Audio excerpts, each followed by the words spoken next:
Assalamualaikum warahmatullahi wabarakatuh. Kembali lagi bersama saya Atan Faris Noval dalam perkuliahan Fisiologi Latihan untuk semester 4 di program fisioterapi Universitas Muhammadiyah Surakarta. Pada kali ini, di kuliah daring ini saya akan menjelaskan tentang postur imbalance muscle dan bagaimana sih proses itu terjadi pada seseorang. Lalu saya juga akan menjelaskan bagaimana nih solusinya serta exercise-nya yang dapat kita berikan kepada pasien kita ataupun kepada diri kita sendiri apabila kita mengalami hal tersebut.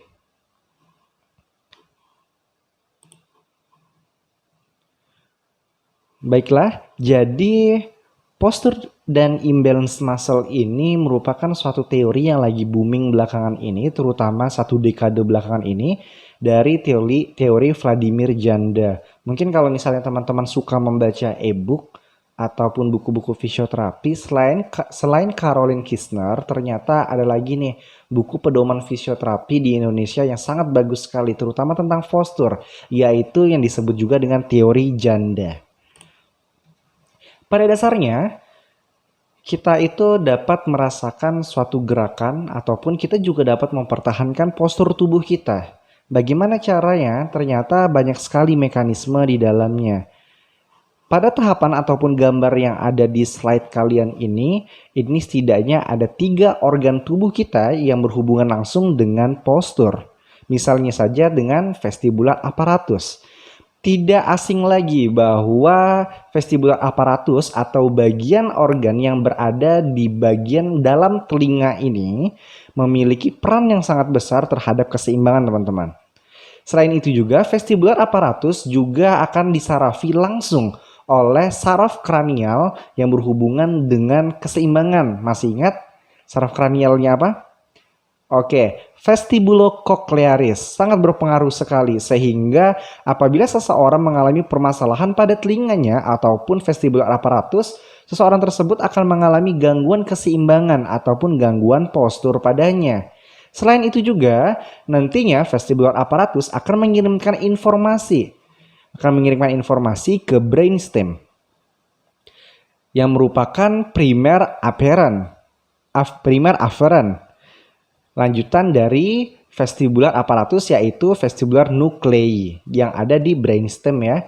Nah, selanjutnya informasi keseimbangan tersebut akan langsung disampaikan ke cerebellum. Nah, banyak juga teori yang menjelaskan nih bahwa cerebellum merupakan pusat keseimbangan. Memang benar, cerebellum merupakan pusat keseimbangan. Selain itu juga cerebellum merupakan suatu tempat di mana kita dapat merasakan suatu rasa pada setiap pergerakan kita. Misalnya saja pada saat kita melakukan suatu gerakan, berjalan, merangkak, menggapai sesuatu, ataupun gerakan apapun itu. Ya, karena vestibular ini merupakan tempat di mana proprioseptif disimpan. Jadi ada suatu sensoris di mana kita bisa merasakan suatu gerakan kita. Di setiap persendian kita tahu gerakan apa saja itu. Nah, semuanya itu disimpan di dalam cerebellum. Sehingga nanti semua informasi pada keseimbangan ataupun pada postur kita akan terus disampaikan ke motorik respon ataupun ke bagian otot-otot kita. Baik itu deep muscle atau core muscle dan global muscle kita. Selain itu, selain ketiga bagian yang saya jelaskan tadi, ternyata sensoris juga memiliki peran yang sangat besar sekali untuk mendapati proprioseptif, postur tubuh, ataupun keseimbangan tubuh kita. Misalnya saja pada mata. Nah, pada mata ini akan mempengaruhi keseimbangan tubuh kita. Nanti kalau misalnya teman-teman merasa pusing, kalian pernah melihat film Tom and Jerry atau film kartun-kartun lainnya? Bagaimana kalau mereka pusing? Bagaimana posisi mata mereka? Ya, melingkar-lingkar. Itu yang terjadi pada orang tersebut apabila ia merasakan keseimbangan yang buruk. Matanya tidak bisa dikoordinasi dengan baik.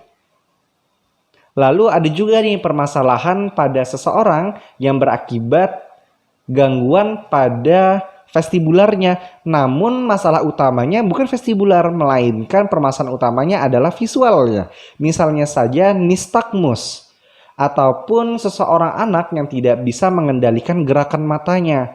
Ya, dia akan memiliki keseimbangan yang buruk. Lalu, ada juga nih sensoris lainnya, yaitu vestibulum, ataupun untuk mendengar untuk mendengar. Vestibular atau vestibulum ini sangat disangkut pautkan dengan suatu permasalahan keseimbangan, di mana permasalahan itu disebut dengan vertigo. Tidak asing toh dengan vertigo itu?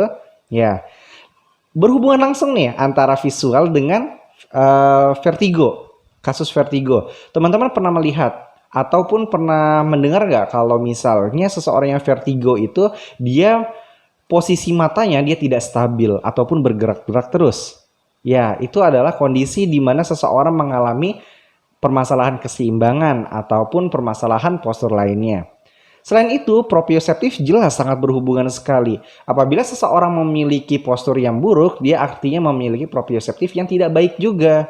Tapi walaupun dia tidak bisa merasakan adanya nyeri ataupun gangguan pada hal yang tersebut, namun ia akan mengalami permasalahan di usia lanjutnya nanti. Nah, selain itu juga, ternyata kulit juga akan mempengaruhi terhadap sensoris ataupun terhadap keseimbangan dari orang-orang ini, teman-teman, yang mengalami gangguan.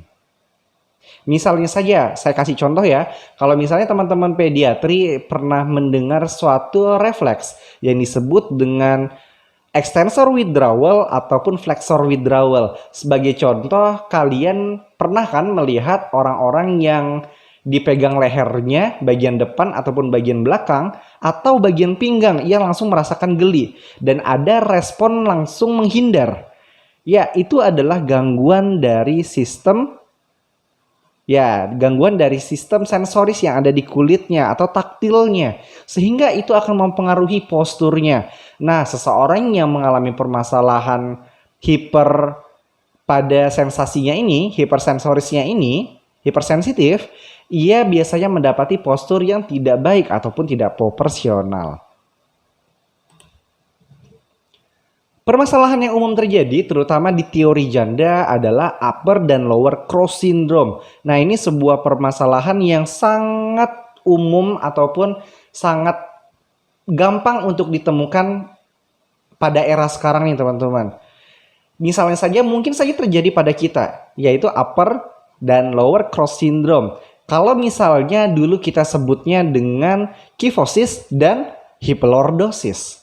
Nah, tentu teman-teman mungkin saja hampir semua kita di antara kita yang ada di kelas fisiologi kelas B ini mendapati postur tersebut. Mengapa? Karena kebiasaan kita, teman-teman. Kebiasaan kita yang terlalu lama duduk, terlalu lama bekerja di balik layar ataupun laptop, ataupun pekerjaan kita yang seringnya rebahan tanpa ada aktivitas fisik yang lebih dari itu. Sebagai contoh, nah ini nih ya. Ini adalah suatu contoh seseorang yang main handphone. Posisinya seperti ini, teman-teman. Tentu akan ada kompensasi pada tubuhnya, di mana terjadi penguluran pada otot-otot di bagian belakangnya dan ketegangan di bagian otot anteriornya. Oke, kita lihat di sini. Yang disebut dengan upper cross syndrome artinya sebuah permasalahan menyilang nih dari seseorang ini. Baik dari sisi yang mana sih yang mengalami thickness ataupun sisi yang mengalami weakness. Kita lihat di sisi yang mengalami kelemahan. Pada upper cross syndrome, seseorang yang mengalami kelemahan itu adalah bagian atas dari cervicalnya.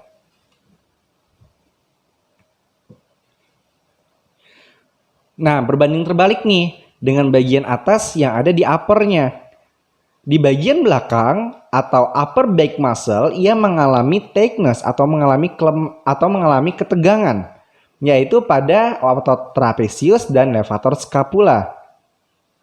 Selanjutnya, ada bagian lain nih yang tegang selain otot-otot trapezius dan levator scapula. Otot yang tegang adalah pectoralis major. Selain itu, kalau misalnya pectoralis major dia mengalami ketegangan, maka ada bagian otot lainnya yang menyilang, yang mengalami kelemahan, yaitu rhomboideus dan serratus anterior. Nah, jadi kalau misalnya teman-teman melihat dari gambaran ini, bisa dong langsung memberikan, oh kira-kira saya akan memberikan intervensi apa sih untuk orang ini. Oke, kita pertama melihat di sini ya, adanya kelemahan pada otot leher bagian atasnya nih. Nah, kira-kira apa yang bisa kita lakukan kalau misalnya lemah? Yes, kita aktifkan ototnya ini. Lalu ada tightness di trapezius dan levator scapula. Apa yang bisa kita lakukan?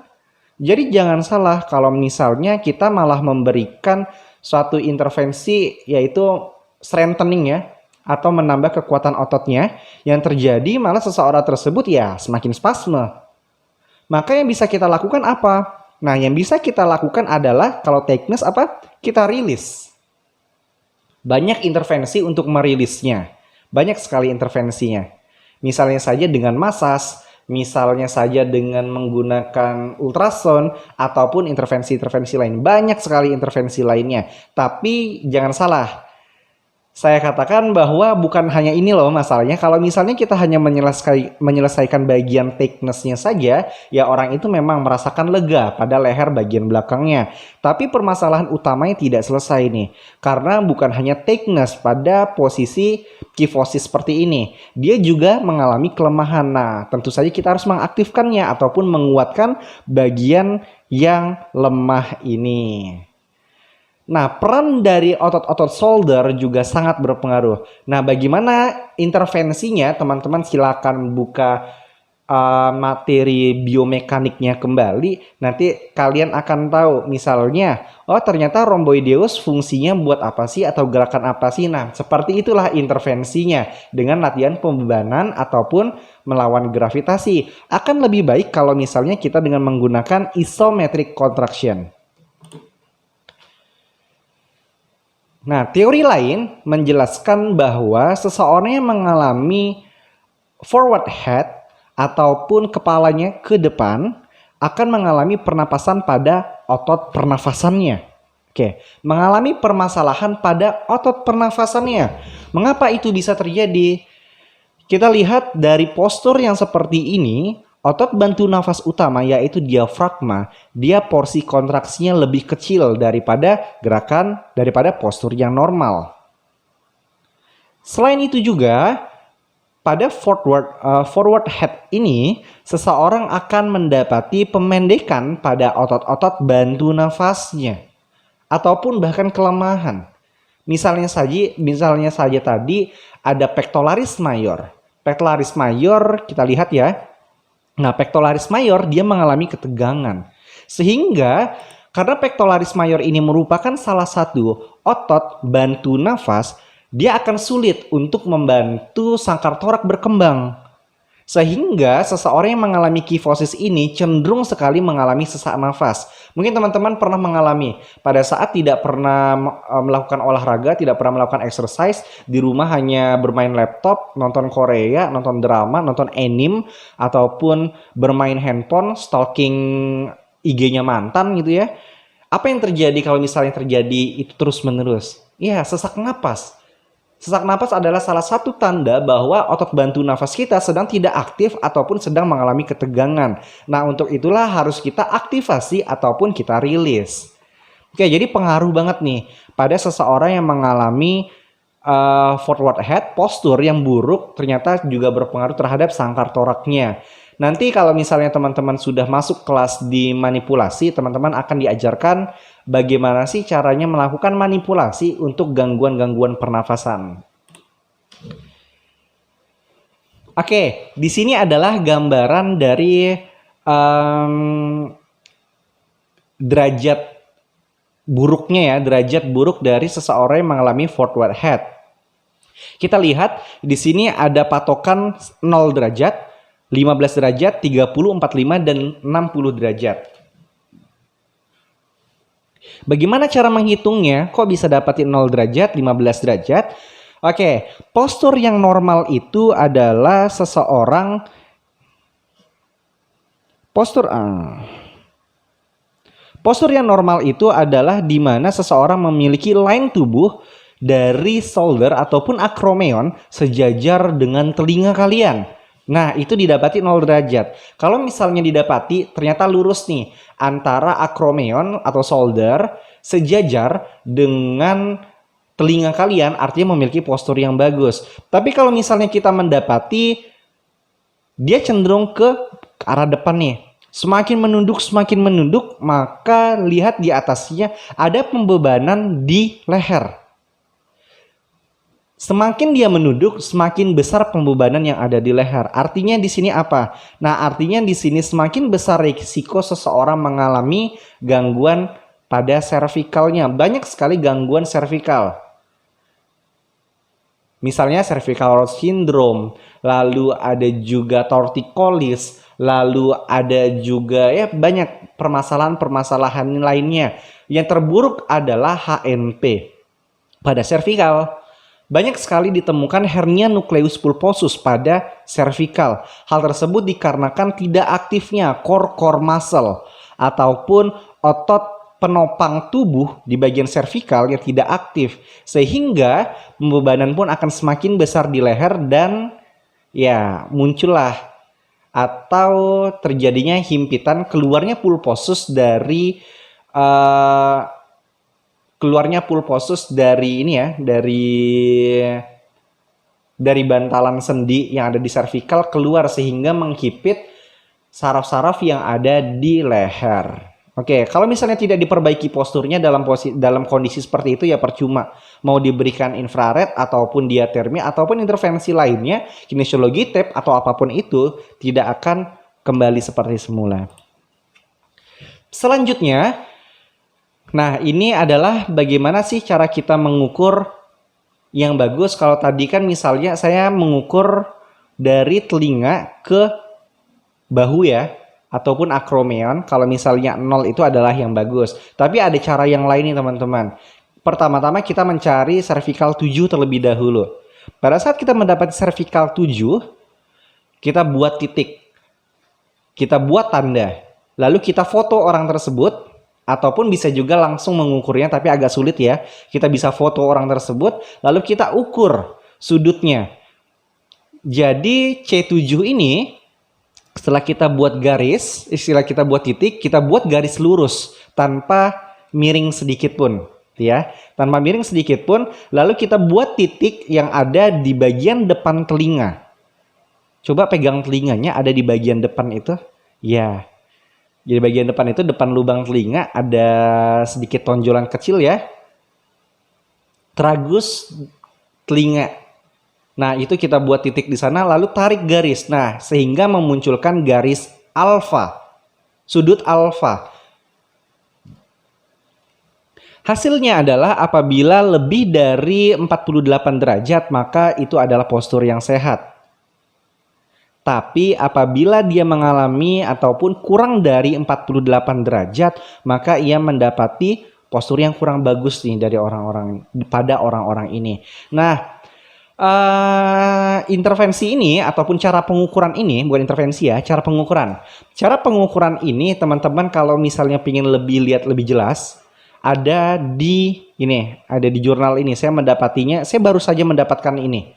Ternyata ada loh cara mengukur forward head ataupun cara mengukur kifosis dari seseorang. Karena kan biasanya selama ini kita menuduh pasien, oh dia kifosis. Lalu tahu dari mana kalau dia kifosis? Alangkah lebih baiknya kalau misalnya ada data angka. Nah, ini saya menemukan ini nih, alat ukur ini yang disebut dengan craniovertebral angle. Selanjutnya ada lower cross syndrome. Kalau misalnya tadi upper cross syndrome adalah permasalahan yang di leher, nah lower cross syndrome ini permasalahan yang di bawah, namanya juga lower ya. Oke, lower cross syndrome sering dikaitkan atau disangkut pautkan dengan low back pain dari seseorang. Ya, karena memiliki peran yang sangat besar. Seseorang yang lower cross syndrome atau memiliki permasalahan ini, memiliki postur ini, dia sudah hampir dipastikan bahwa ia memiliki low back pain. Baik nyeri tekan ataupun nyeri diam. Kita bedah nih dari gambar ini. Seseorang yang mengalami lower cross syndrome, dia didapati bahwa otot bagian punggung bawahnya mengalami ketegangan. Erector spine mengalami ketegangan. Lalu apalagi teman-teman yang tegang? Ternyata ada iliopsoas. Sebagai contohnya, banyak. Kita bisa cek Patrick sign ya. Kita bisa cek Patrick sign untuk mengetahui benar nggak sih seseorang ini mengalami pemendekan pada otot flexor yang ada di hipnya. Kalau misalnya positif, oke, berarti dia bisa saja nih mengalami permasalahan pada punggung bawahnya ataupun disebut dengan low back pain kalau bahasa kerennya ya. Lalu berbanding terbalik nih dengan abdominal. Abdominal kok lemah? Oke. Karena ini ya teori upper cross syndrome, dia teori yang menyilang. Teori yang berbanding terbalik. Kalau misalnya depan mengalami ketegangan, kalau misalnya belakang dia mengalami ketegangan, maka depan dia mengalami kelemahan. Nah, begitu juga tadi ya. Kalau misalnya iliopsoas dia mengalami ketegangan, maka bagian belakangnya misalnya saja gluteus mengalami kelemahan. Oke, sehingga teman-teman tahu nih intervensi yang akan diberikan untuk si pasien ini. Jadi kalau misalnya mendapatkan pasien low back pain, jangan salah kaprah lagi nih untuk memberikan apa sih intervensinya. Saya harus memberikan McKenzie atau memberikan William Flexi. Tidak masalah semuanya, tapi berdasarkan kita lihat di sini lagi nih. Kalau misalnya seseorang yang mengalami lower cross syndrome dari low back pain-nya, kita berikan intervensi ini, kita rilis bagian belakangnya, tapi tidak hanya rilis saja, kita juga dapat tingkatkan abdominal muscle-nya. Banyak cara untuk meningkatkan abdominal muscle, misalnya saja dengan plank, misalnya saja dengan sit up, ataupun banyak sekali ya. Lalu gluteus, bagaimana cara mengaktifkan glute? Ya, glute set. Lalu bagaimana lagi? Ada ini ya, squat bisa. Wall squat bisa juga. Bagian depannya kita rilis bisa. Oke. Nah, otot-otot yang mempengaruhi langsung nih teman-teman. Ternyata di bagian bawah ini ada juga yang disebut dengan otot yang tidak bisa terjamah oleh kita. Tapi dia memiliki peran yang sangat besar terhadap postur yang seperti ini. Yaitu quadratus lumborum dan multifidus. Jenis otot ini sifatnya adalah aktif. Dia bukan otot penggerak, tapi otot aktivasi ataupun otot untuk postur. Kelemahan pada otot, bukan kelemahannya, tidak aktifnya pada otot ini, maka akan mengakibatkan permasalahan pada postur. Bagaimana cara mengaktifkannya? Oke, banyak ya. Core exercise adalah cara yang sangat efektif untuk latihan-latihan mengaktifkan otot-otot ini. Ada dua otot nih, quadratus lumborum dan multifidus. Ya, saya ingatkan lagi bahwa dua otot ini dia bukan dikekarkan, bukan dihipertrofikan, tapi diaktifkan. Nah, jika seseorang mengalami permasalahan nih, ataupun tidak aktifnya pada quadratus lumborum ataupun multifidus, maka ia akan mendapati postur yang seperti ini. Nantinya akan terjadi perubahan nih pada posturnya, ditandai dengan pelvisnya yang mengarah ke anterior. Teman-teman bisa mengarahkan pelvisnya ke anterior, lalu ke posterior, ke anterior lagi, coba ke posterior lagi. Oke, kalau misalnya bisa artinya teman-teman proprioseptifnya bagus. Tapi seseorang yang memiliki gangguan postur bawah belum tentu dia bisa melakukan hal tersebut nih. Sehingga hal yang pertama kita berikan kepada pasien adalah latihan proprioseptif. Terutama pada pelvisnya. Karena dalam kondisi ini, dalam kondisi di gambar ini, si pasien akan mendapati pelvisnya ke arah anterior. Sehingga perutnya terlihat lebih buncit padahal dia kurus gitu ya. Dan didapati postur yang tidak bagus. Lalu didapati juga adanya ketegangan dari iliopsoas yang membuat postur di hipnya, sendi hip lebih cenderung fleksi. Dan bokongnya tepos gitu ya. Oke, kita lanjut. Lalu apa sih yang terjadi ke depannya kalau misalnya ini terjadi nih, salah satunya pada pria. Yang terjadi pada pria misalnya didapati lower cross syndrome dalam jangka waktu yang sangat lama, maka akan berisiko terhadap gangguan pada gangguan pada organ vitalnya atau yang disebut dengan disfungsi ereksi. Mengapa hal tersebut bisa terjadi? Ada dua otot nih setidaknya yang sangat berhubungan dengan disfungsi ereksi, yaitu ischiocavernosus dan bulbus pongisus. Jadi dua otot ini adalah otot yang berperan untuk membuat seseorang ini ereksi atau membuat pria ini ereksi selain dari hormon testosteronnya. Ternyata memiliki peran yang sangat besar. Nah, kalau misalnya ini sudah terjadi, bagaimana solusinya? Ya kita latih kepada orang ini supaya dia dapat teraktivasi otot-otot ini. Nah, selain kedua otot ini juga, ada otot lain nih teman-teman, yaitu tadi ada multifidus ternyata yang memiliki juga peran untuk ereksi ini. Nah, kita lihat ya di sini. Ini ada dua otot ini ya. Pelvis floor. Pelvis floor yang ada di gambar kiri ini adalah yang kuat, strong. Sementara ini adalah kelemahan dari otot-otot yang ada di pelvis floor.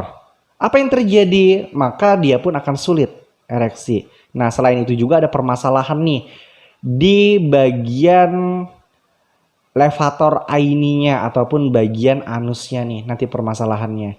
Nah, seseorang yang memiliki pelvis floor yang sangat bagus, dia akan didapati ereksi yang sangat bagus juga. Nah, bagaimana cara memberikan intervensi ini? Teman-teman pernah mendengar Kegel exercise? Ya, oke. Jadi Kegel exercise ini ternyata tidak hanya bisa diaplikasikan kepada wanita saja. Kita bisa mengaplikasikannya kepada pria. Nah, pelvis floor ini pada awalnya dikenal sebagai exercise untuk ibu hamil. Tujuannya adalah untuk menguatkan otot-otot pelvis, otot-otot dasar panggul supaya lebih kencang pada ibu ya, pada wanita, pada ibu hamil supaya nanti persalinannya lebih lancar. Nah, ternyata ini berefek juga nih pada pria supaya dia lebih tahan lama kayak gitu ya. Oke, supaya dia terhindar dari permasalahan disfungsi ereksi ini teman-teman. Oke, jadi hal sederhana yang ternyata sangat berefek nih untuk kita gitu. Nah, lalu kalau misalnya tadi kok Kegel exercise untuk ibu hamil sih? Mengapa? Nah, Kegel exercise ini memang pada awalnya adalah untuk ibu hamil. Karena ibu hamil cenderung mengalami kecenderungan kelemahan pada otot dasar panggulnya. Hal tersebut diakibatkan wajar. Pertama, karena perubahan postur yang diakibatkan karena hamil. Semakin besar kandungannya, maka otot abdominalnya pun akan semakin lemah. Kelemahan otot abdominal, kita lihat di gambar ini ya. Maaf, kita lihat di gambar ini. Oke, jadi misalnya anggap saja ini ibu hamil ya. Nah, ibu hamil apabila didapati otot abdominalnya, perutnya semakin besar karena si bayi juga semakin besar, maka otot abdominalnya pun semakin lemah, semakin mengulur. Kompensasinya adalah ketegangan pada erector spine atau otot-otot di bagian belakang. Selain itu juga, dalam postur seperti itu, pelvis akan semakin membuka teman-teman nih pada wanita untuk jalan keluarnya si anak. Nah, hal tersebutlah yang membuat otot dasar panggul dari si wanita ini mengalami kelemahan. Otot dasar panggul pada wanita mengalami kelemahan. Oke, ini ya. Pelvis floor pada wanita mengalami kelemahan karena semakin terdorong oleh anak untuk dia persiapan melahirkan. Nah, untuk itulah bagi ibu hamil juga nih disarankan untuk mengaktifkan atau menguatkan dari otot dasar panggulnya supaya terhindar dari permasalahan tadi, misalnya saja low back pain ataupun permasalahan postur yang lebih serius. Oke, terima kasih dari saya. Nanti teman-teman silahkan jawab pertanyaannya.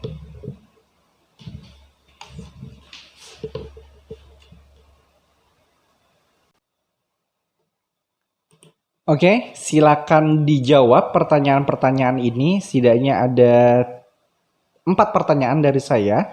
Otot apa yang mengalami kelemahan pada kondisi upper cross syndrome? Nanti teman-teman jawab otot apa saja sih. Lalu mengapa saat ini lebih tinggi prevalensi seseorang mengalami kondisi upper cross syndrome? Jelaskan mengapa sih kondisi sekarang itu banyak sekali orang yang mengalami upper cross syndrome. Lalu nomor 3, mengapa lower cross syndrome dapat menyebabkan disfungsi ereksi pada pria?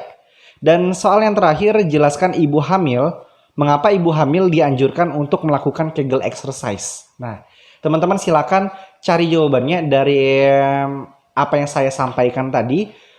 Tidak perlu dikumpulkan, tapi bisa saja minggu depan saya memberikan post test mendadak ataupun evaluasi pembelajaran kita selama ini. Oke, jika ada pertanyaan silakan chat langsung ke saya akan menjawabnya langsung kepada teman-teman. Jadi tidak usah jawab di grup, tapi bertanya langsungnya kepada saya.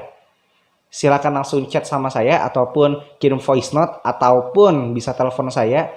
Hari ini saya tunggu. Oke, terima kasih. Wassalamualaikum warahmatullahi wabarakatuh.